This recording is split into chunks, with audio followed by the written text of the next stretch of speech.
بسم اللہ الرحمن الرحیم۔ ناظرین کرام، حضرت ابراہیم علیہ السلام نے اپنی نسل میں رسول عطا کیے جانے اور ساتھ میں خانہ کعبہ کی حفاظت کی دعا فرمائی، جس کو اللہ تعالیٰ نے قبول فرمایا۔ عبد المطلب نے خواب میں دیکھا کہ ایک درخت ہے جس کی چوٹی آسمان تک ہے، اس کی شاخیں مشرق و مغرب میں دور دور تک پھیلی ہوئی ہیں۔ یہ درخت سورج سے کئی گنا زیادہ روشن ہے۔ قریش کا ایک گروہ اس کی شاخوں پر لٹکا ہے، ایک دوسرا گروہ اس شاخوں کو کاٹنے کے لیے آگے بڑھتا ہے۔ اس گروہ کو قریش کا ایک خوبصورت نوجوان جسم اس سے کی خوشبو آ رہی ہے مار کر بھگاتا ہے۔ اس وقت کے عالم نے اس کی تعبیر یہ بتائی کہ آپ کے ہاں ایسا نبی پیدا ہوگا جس کی بشارت آسمانی صحیفوں میں موجود ہے۔ حضرت عبداللہ ایک اللہ کو مانتے تھے، وہ بہت نیک تھے، دین ابراہیم پر قائم تھے۔ آپ کی شادی قریش کی سب سے عزت دار خاتون آمنہ سے ہوئی۔ حضرت عبداللہ اپنے والد کے ساتھ تجارت کرتے تھے۔ ان دنوں تجارتی قافلہ شام کی طرف جا رہا تھا۔ آپ کے والد نے اس قافلے کے ہمراہ آپ کو جانے کے کہا۔ اس وقت آپ نے حضرت آمنہ کو الوداع کہا، گویا آخری سفر پر جانے کے لیے الوداع تھی، کیونکہ آپ شام کے سفر سے زندہ واپس نہ آئے۔ حضرت آمنہ بے حد صابر و شاکر خاتون تھیں۔ یہ مشکل وقت انہوں نے بڑے حوصلے، ہمت، صبر، استقامت سے برداشت کیا۔ انہی دنوں اللہ پاک کی طرف سے آپ کو خواب میں بشارت ہونے لگی کہ آپ کو خوشخبری ہو، آپ کو ایسا شان والا بیٹا عطا کیا جائے گا۔ آپ نے یہ بھی دیکھا کہ آپ کے اندر سے کوئی نور نکل رہا ہے جو ہر طرف پھیل گیا تھا۔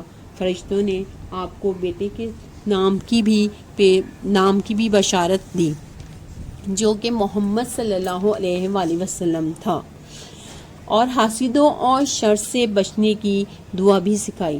قیصر روم نے ستاروں کو دیکھ کر کہا، معلوم ہوتا ہے کہ عرب کا نبی پیدا ہونے والا ہے۔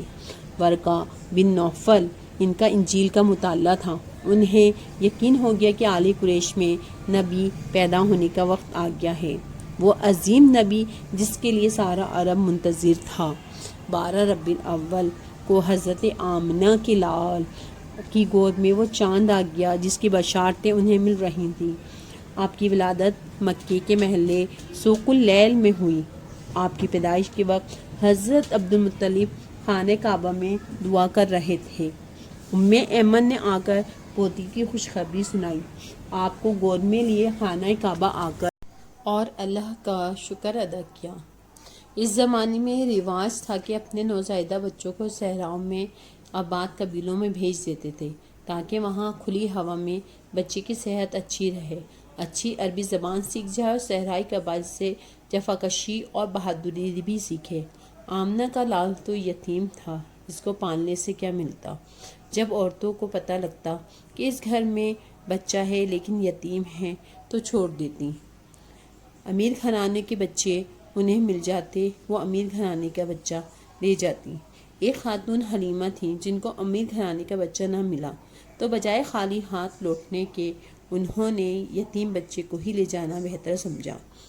1 ماہ تک آپ نے اپنی والدہ کا دودھ پیا تھا، پھر دائی حلیمہ کو بچہ دیتے ہوئے آپ نے خدا کے سپرد کر دیا۔ ان دنوں صحرا میں بارشیں نہیں ہوئی تھیں، سخت قحط کا عالم تھا، غذا کی، خوراک کی بہت زیادہ کمی تھی۔ اس وجہ سے ماں کو جب خوراک نہیں ملتی تھی تو دودھ بھی نہیں ہوتا تھا۔ دائی حلیمہ کا بیٹا عبداللہ جو ان دنوں دودھ پیتا تھا وہ بھوکا رہتا، لیکن دائی حلیمہ نے واپسی کا سفر شروع کیا تو رستے میں ہی انہوں نے دونوں کو خوب پیٹ بھر کر دودھ پلایا۔ وہ حیران رہ گئیں اور اپنی مریل گدھی پر سوار ہوئیں تو وہ طاقتور جانور کی طرح چلنے لگی۔ اس بچے کی برکت سے خوراک کا کوئی مسئلہ نہ رہا۔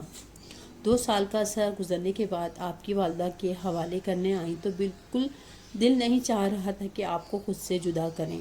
ان دنوں مکے میں کوئی وبا پھیلی ہوئی تھی۔ آپ کو اچھا بہانہ ہاتھ لگ گیا۔ حضرت آمنہ کو دل نہ چاہتے ہوئے بھی آپ کو ان کے حوالے کرنا پڑا۔ اس طرح آپ 2 سال سے زیادہ دائی حلیمہ کے پاس رہے۔ اگر ہماری ویڈیو پسند آتی ہیں تو لائک کیجیے، سبسکرائب کیجیے ہمارے چینل کو۔